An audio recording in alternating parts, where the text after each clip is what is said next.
사무엘이라고 하는 책은 이스라엘이 왕정국가로 출발하는 시작의 이야기입니다. 주로 사울 그리고 대부분의 이야기는 다윗으로 가득 차 있죠. 사울의 이야기와 다윗의 대부분의 이야기를 차지하고 있는 이 사무엘, 상하 이 두 권으로 된 책은 다시 말씀드리면 이스라엘이 왕정국가로 출발할 때 이스라엘 백성들에게 보여진 하나님의 섭리, 하나님의 약속입니다. 이 왕정국가가 세워지기 전에 이스라엘은 소위 부족국가였죠. 시족사였습니다. 아브라함과 이삭과 야곱과 요셉, 그리고 그 야곱의 12지파, 그 12지파가 구성이 나라의 구성 근간을 이루고 이 12지파가 여호와의 영도하에 가나안에 들어가죠. 이게 시족사회 부족 국가였습니다. 마치 이씨 왕조 시대를 마감하고 대한제국으로 넘어가는 그 과정이 이 부족국가, 시족국가에서 왕정국가로 넘어가는 이 틀과 비슷합니다. 근데 모든 시스템이 마찬가지지만 이 한 시스템에서 새로운 시스템으로 넘어갈 때 그 과정은 굉장히 복잡하죠. 이스라엘도 마찬가지였습니다.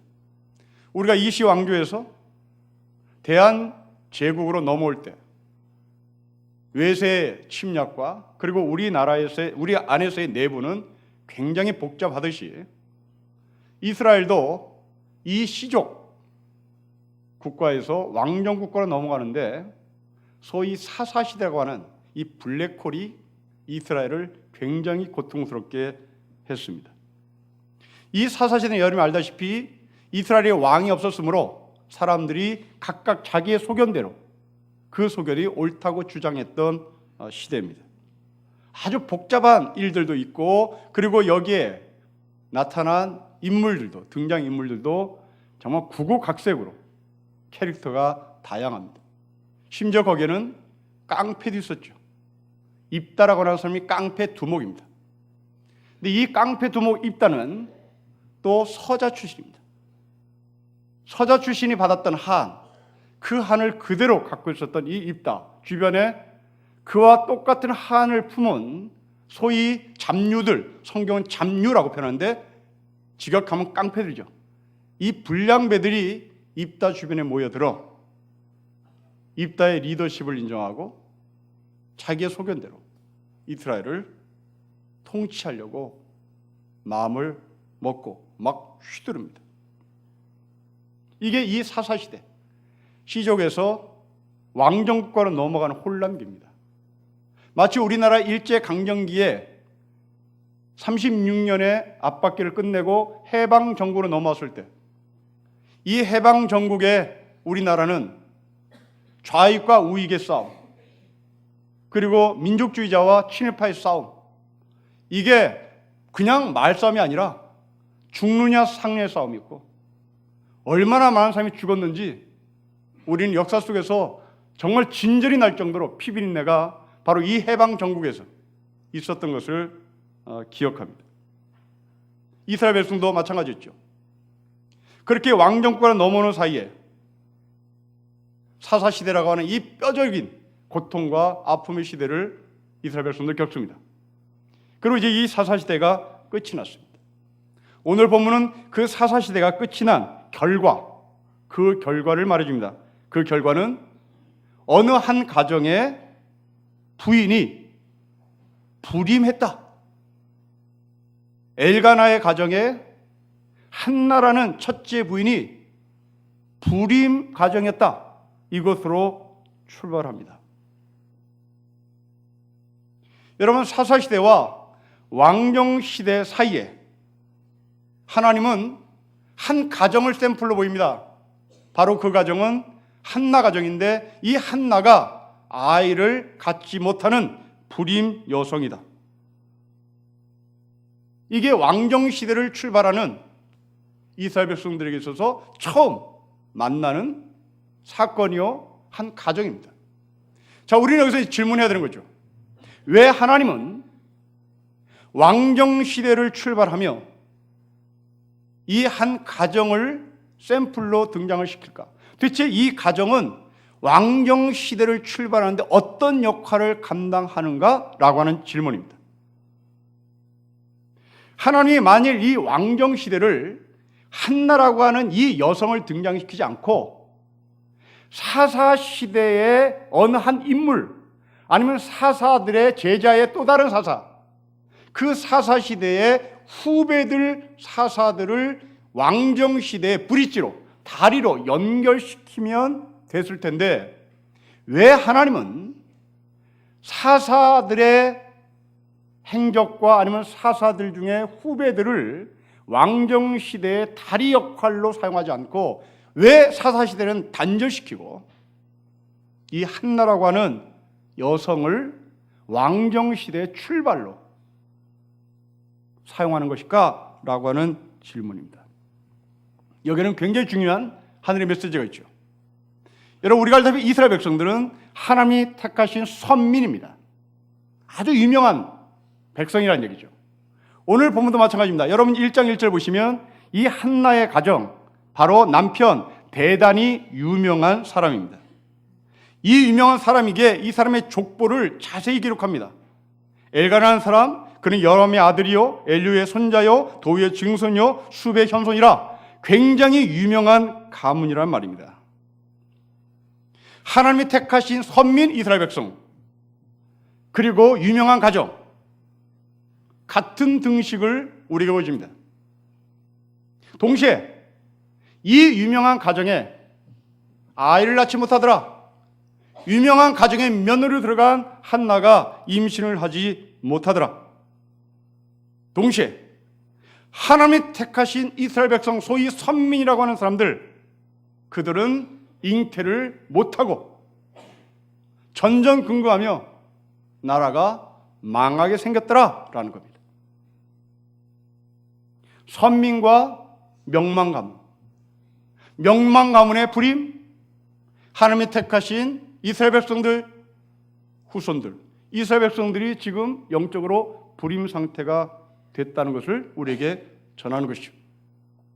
그래서 이 불임되는 한 가정을 통하여 이스라엘의 공동체, 너희가 지금 이런 상태다라고 하는 메시지를 사무엘 1장은 우리에게 전합니다.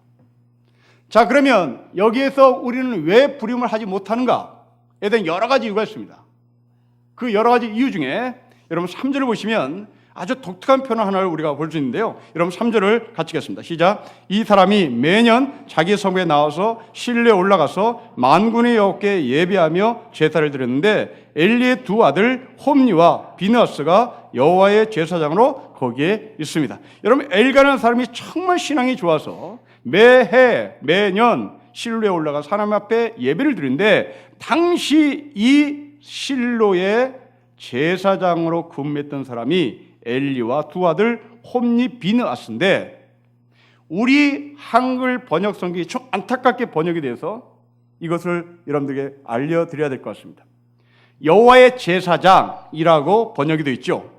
그런데 성경 원문에는 여호와의 제사장으로 번역되지 않고 여호와께 제사장이 있었더라라고 번역을 합니다. 영어로 표현하면 Praise to Yahweh라고 번역된 거예요. Praise of Yahweh라고 여호와, Praise of 여호와라고 번역이 되면 이 사람이 이런 제사장이었구나라고 알 텐데, 성경 원문에는 Praise to 여호와라고 번역되어 있습니다. 우리말로 번역하면 엘리와 홈니와 비느하스는 하나님의 제사장이 되어야 되는데, 하나님의 소유로 제사장의 삶을 살아야 하는데, 이들은 하나님의 소유된 제사장이 아니라 하나님께 대한 제사장이었습니다. 곧 이 말은 이들은 하나님의 소유된 제사장의 삶을 산 것이 아니라 제사장의 임무, 제사장의 의무, 소위 직업적 제사장, 그 직업적 제사장으로 하나님 앞에 자기 의무만 다하고 돌아갔다는 말입니다. 영적인 불임 상태를 성경은 이야기하고 있습니다. 그 영적인 불임 상태에 있는 제사장이 있는 그 실로에 엘가나라는 사람이 자기 아내를 데리고 예배하러 올라가니 거기에 무슨 열매가 맺어지겠어요? 여러분에게 도전하는 겁니다. 여러분이 하나님께 속한 사람이냐, 아니면 나는 하나님께 의무 방어를 하러 예배를 오느냐의 차이입니다. 되게 신앙생활을 오래 한 목사일 수도 있겠습니다. 예배를 하나님에 속한, 하나님의 소유된 하나님의 백성으로서 예배를 나오는 것이 아니라 의무 방어하러 나오는 거죠. 목사이기 때문에 나오는 겁니다. 나오고 싶지는 않은 거예요. 그런데 어쩔 수 없이 나오는 겁니다. 여기에는 생명이 없는 거죠. 그냥 의무만 하는 거예요. 우리의 삶이 이런 거 아닌가 싶어요.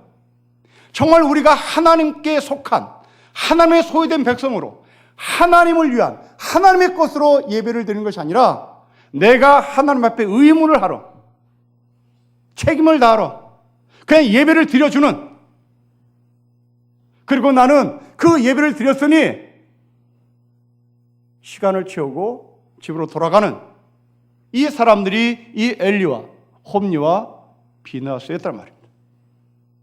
저는 여러분에게 도전합니다. 성도 여러분, 여러분은 정말 하나님의 제사장인지 아니면 하나님께 대한 제사장인지.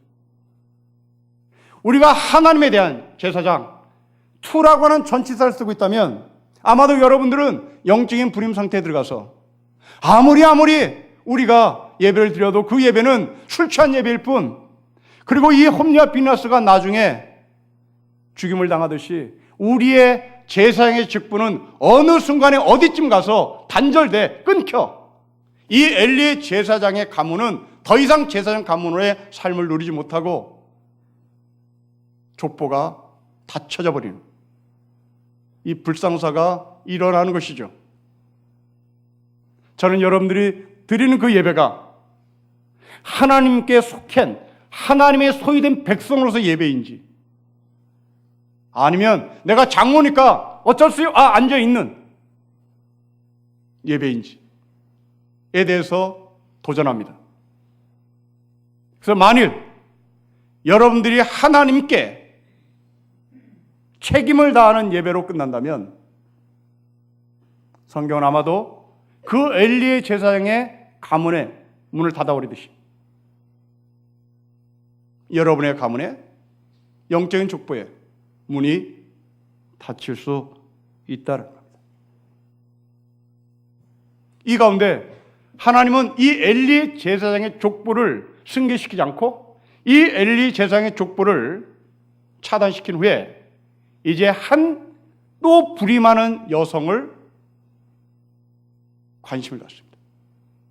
바로 이 여성이 한나라는 여성이고, 이 한나의 몸을 통하여 태어난 사무엘이 엘리 제사장의 직을 계승해 엘리 제사장은 그 제사장 직분이 차단됐다면 이제 새로운 제사장의 라인을 이 한나의 몸에서 태어난 사무엘을 통하여 이 제사장의 직을 계승시키고 있는 겁니다. 그래서 오늘 성경 본문에는 두 가지의 불임을 우리에게 보여줍니다. 하나는 한나의 불임, 하나는 엘리 제사장 가문의 불임. 그 엘리 제사장 가문의 불임은 영적인 불임이었습니다. 그리고 이 영적인 불임은 엘리 제사장 당대에서 끝났습니다. 더 이상 계승하지 못했습니다. 더 이상 전승되지 못했습니다. 이제 하나님은 한나라고 하는 사람에게 눈길을 돌립니다. 여러분 5절, 6절을 보십시오. 우리 5절과 6절을 같이 읽겠습니다. 시작. 한나에게 갑절을 주니 이는 그를 사랑함이라. 그러나 여호와께서 그에게 임신하지 못하게 하시니 여호와께서 그에게 임신하지 못하게 하심으로 그의 적수인 브닛나가 그를 심히 격분하여 괴롭게 했습니다. 여러분 5절과 6절에 하나님께서 한나에게 임신을 하지 못하게 했다는 겁니다. 한나가 받고 있는 고통, 그 고통은 한나의 죄가 아니다. 그 고통은 남편 엘가나의 고통도, 엘가나의 잘못도 아닙니다. 한나가 받는 고통은 하나님께서 임신을 허락하지 않았기 때문입니다. 우리는 이 대목에서 도대체 이해를 할 수 없는 고통을 한나가 맥없이 받고 있습니다. 베드로 사도는 베드로전서에서 이 한나의 고통 같은 고통을 이렇게 표현합니다. 죄가 있어서 매를 맞으면 누구 앞에서 자랑하리요? 애매히 고난을 받아도 참으면 아름다울 거니와 하물며 예수 때문에 고난을 받는 그 고난은 얼마나 아름다운가? 그런 말을 합니다. 우리는 이 세상에서 고난받는 세 가지 종류가 있습니다. 하나는 밑도 끝도 없이 받는 고난이 있습니다. 길을 가다가 갑작스럽게 나도 모르게 교통사고 당하는 사람, 그냥 밑도 끝도 없이 애매히 받는 고난이죠. 두 번째, 우리는 죄 때문에 매를 맞는 고난도 있습니다. 그러나 베드로 사도는 세 번째 고난을 우리가 말합니다. 예수 그리스도 때문에 받는 고난. 바로 이 한나는 죄 때문에 매를 맞는 고난도 아니고 밑도 끝도 없이 받는 고난이 아니라 이것은 하나님께서 이 한나에게 내리는 고난입니다. 이제 우리는 이 고난을 해석을 해야 될 것입니다.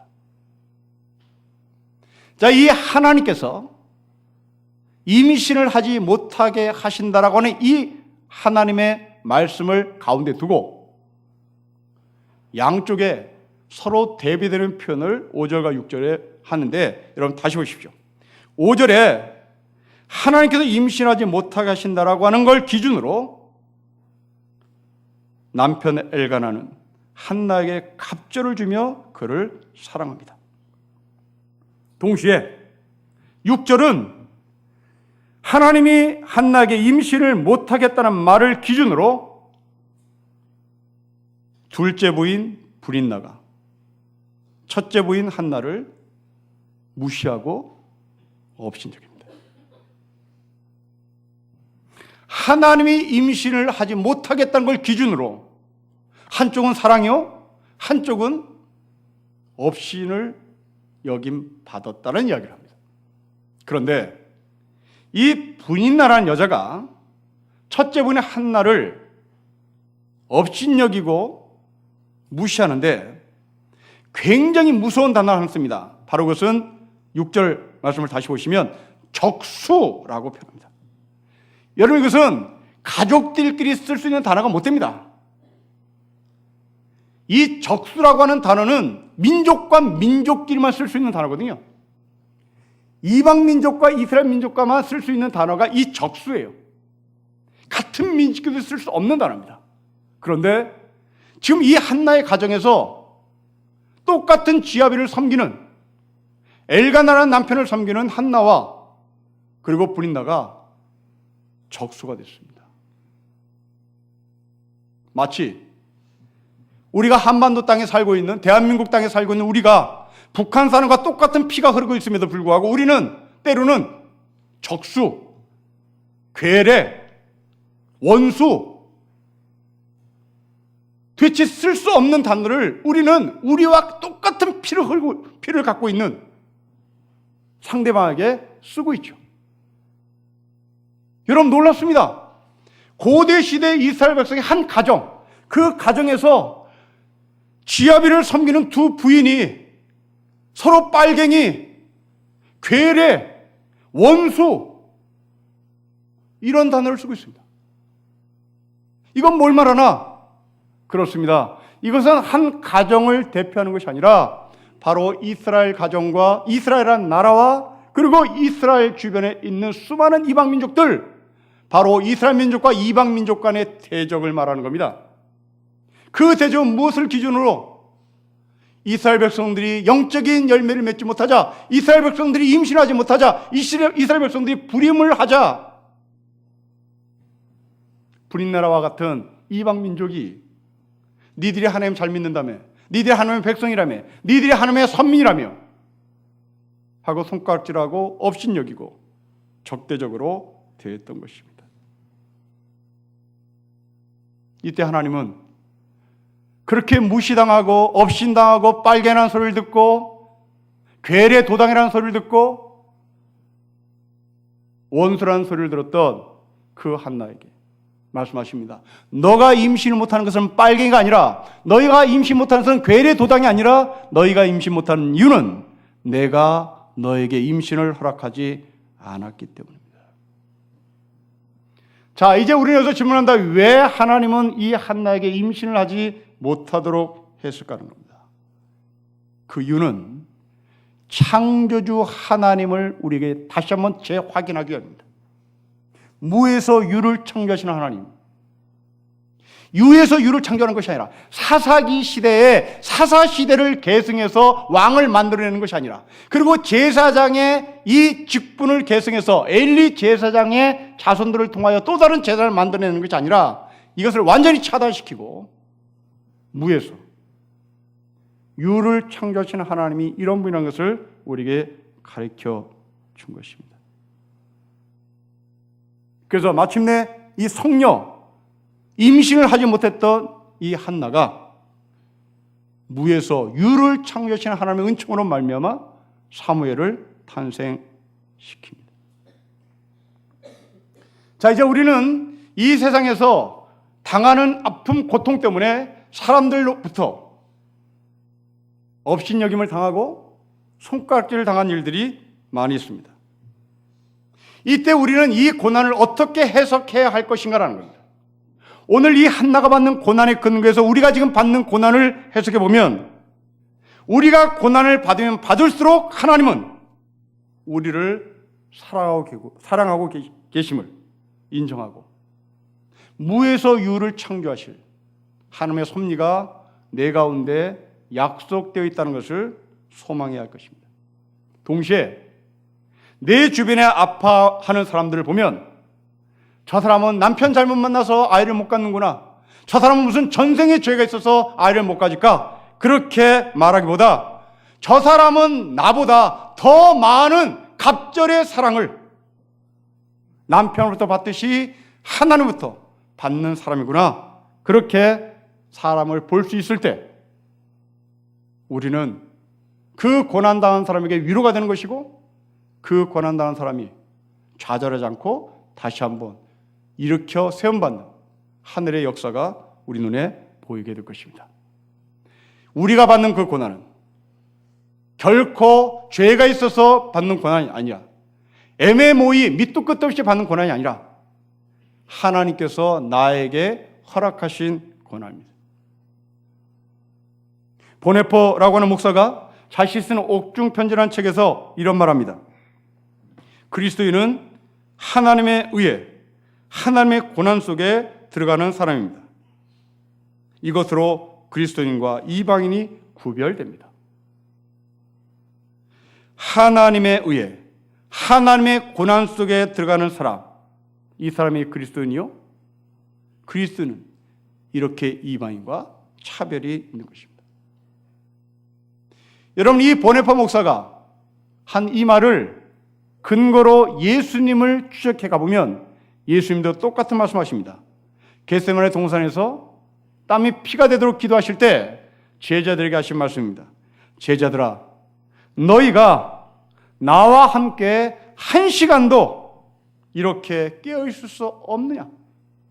나와 함께 고난을 받을 수 있겠느냐? 좀 나하고 한 시간만이라도, 나하고 이 밤이 셀 때까지만이라도 나와 함께 고난을 받을 수 없겠니? 라고 질문합니다. 바로 그 십자가는 죄가 있어서 매를 맞는 십자가가 아니라 하나님께서 부활을 약속한 하나님의 고난이고, 그 고난에 예수님은 기꺼이 들어갔지만 제자들은 그 고난을 멀리 하려고 했던 것입니다.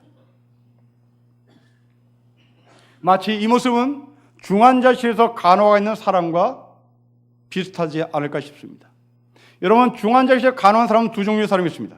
하나는 간병인입니다. 그리고 또 하나는 내 어머니입니다. 간병인은 자기 할 일만 딱 하고 잡니다. 그러나 어머니는 잠을 자지 못합니다. 똑같이 받는 고난을 바라보는 시각은 이렇게 다릅니다.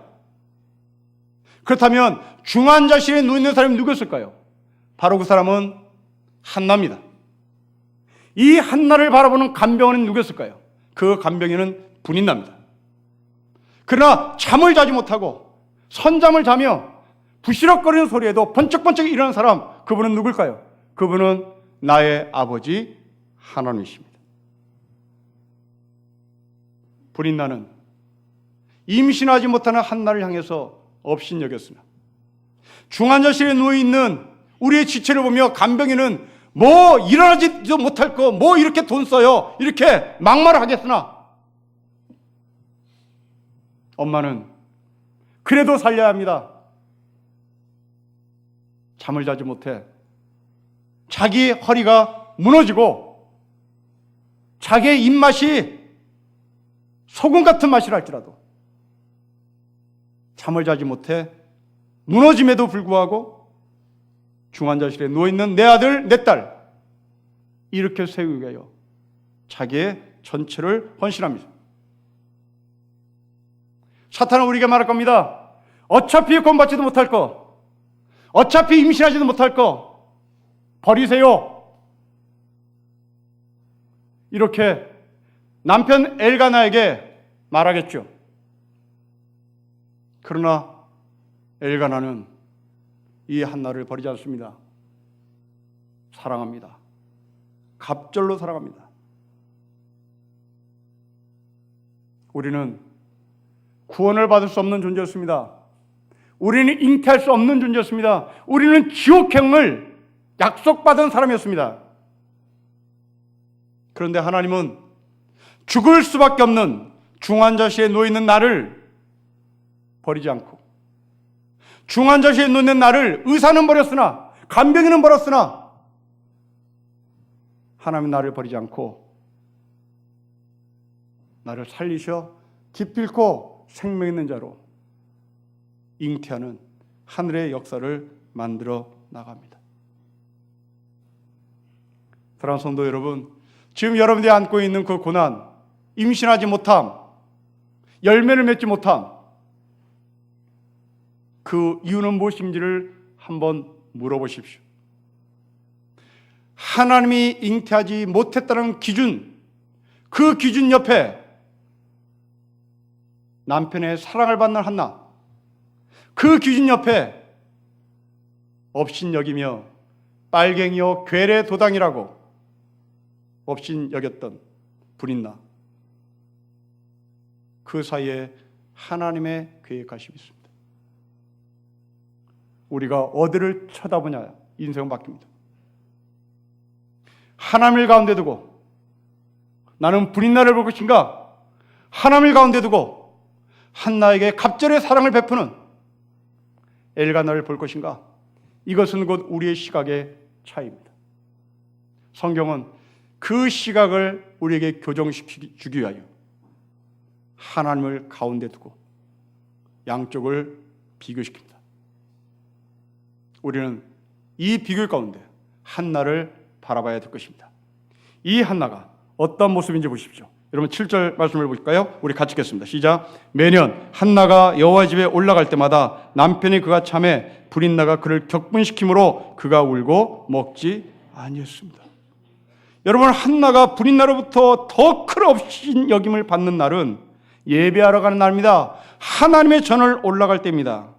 평소에 불인나가 한나를 괴롭혔던 그 강도보다 몇 배, 몇십 배, 몇백 배 고통을 예배 드리는 날, 불인나는 한나에게 그 고통을 가합니다. 우리의 모습을 보는 거 아닌가 싶습니다. 예배 드리러 가려고 옷차림을 하고 신발을 신을 때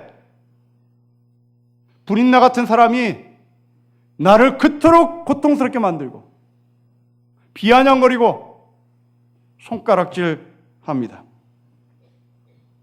이때 우리 같으면 안 가죠. 그런데 여러분 7절 보십시오.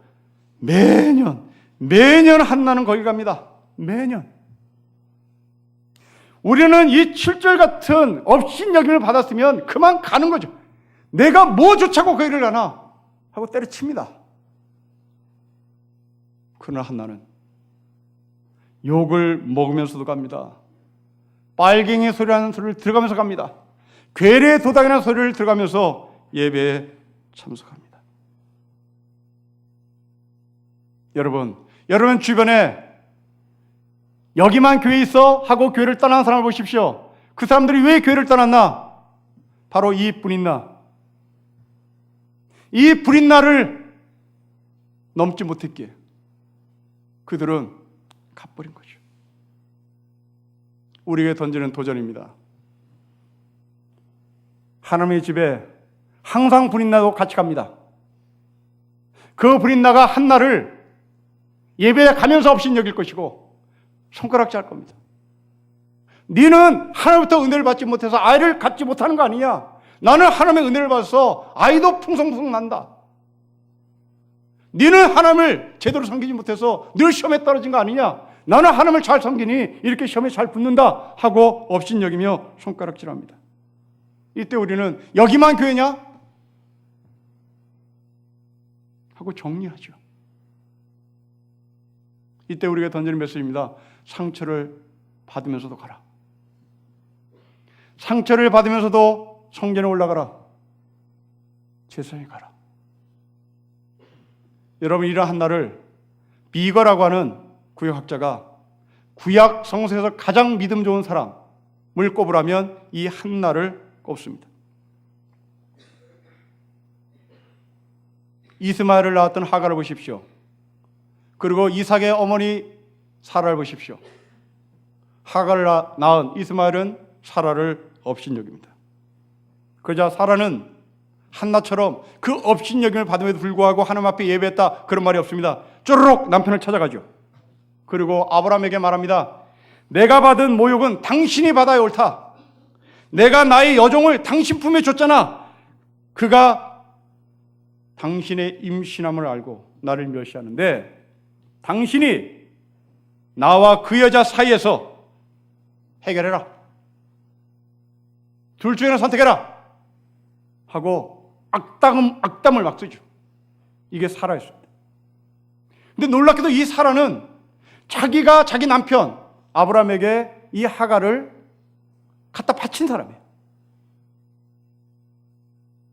그 하갈이 자기를 업신여기자 자기가 바쳤음에도 불구하고 악다구니를 남편에게 쓰며 당신이 해결하세요 하고 남편을 코너에 몹니다. 그러나 이 한나는 그냥 업신여기요 눈물 뿌리며 먹지 못하며 실로에 있는 제사 장소에 매년 찾아갑니다. 우리에게 던지는 도전입니다. 이런 매주일 예배 나오는 그 예배가 바로 한나가 받는 수모 속에서 예배를 나오는 것이라면 정말 여러분들은 귀한 신앙을 갖고 있는 사람입니다. 한나는 그 귀한 신앙을 소유하 우리에게 도전합니다. 성도 여러분, 상처받아도 불구하고 울면서 예배 나오세요.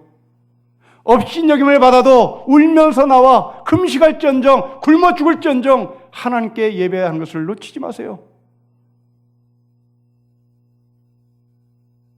그 결과 한나를 통하여 하나님의 섭리 사무엘을 탄생시키신 하나님의 은혜를 경험하세요 라고 우리에게 도전합니다. 오늘의 본문 말씀은 우리에게 세 가지를 던집니다. 무에서 유를 창조하신 하나님, 태가 끊길 것 같은, 더 이상 없을 것 같은 그 연의 태문을 여시는 그 창조의 하나님입니다. 그 하나님 우리에게 도전합니다. 지금 너가 받고 있는 고난은 내가 너에게 주는 고난이니 이 고난을 생각하며 참으면 이것은 참으로 아름답다.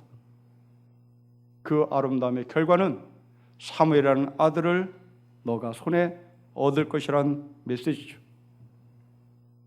이 약속의 근거에서 우리는 한나처럼 사람이 나를 무시한다 할지라도 교회 떠나지 마시고 예배 참석하는 거 쉽게 생각하지 마시고 길을 쓰고 매년 울면서 굶으면서 하나님 앞에 예배를 놓치지 않는 한나의 영성이 우리 모두에게 있기를 주의 이름으로 축복합니다. 기도하겠습니다. 하나님 아버지, 하나님 때문에 받는 이 고난이 얼마나 아름다운지를 주님 말씀하셨으니 내가 받고 있는 이 고난이 하나님이 주신 고난인 것을 받아들여 울면서도 배고프면서도 고통받으면서도 그 하나님의 섭리를 경험하고 찾기 위하여 예배드렸던 한나처럼 우리도 그렇게 예배에 기쁨과 감사와 눈물과 한숨과 그리고 배고픔과 고통으로 나오게 하여 주셔서 무에서 유를 창조하신 하나님의 은총으로 말미암아 이 모든 것들이 하나님께 영광으로 감사로 기쁨으로 바뀌는 하늘의 역사를 보게 하여 주십시오. 주 예수 그리스도의 이름으로 기도합니다. 아멘.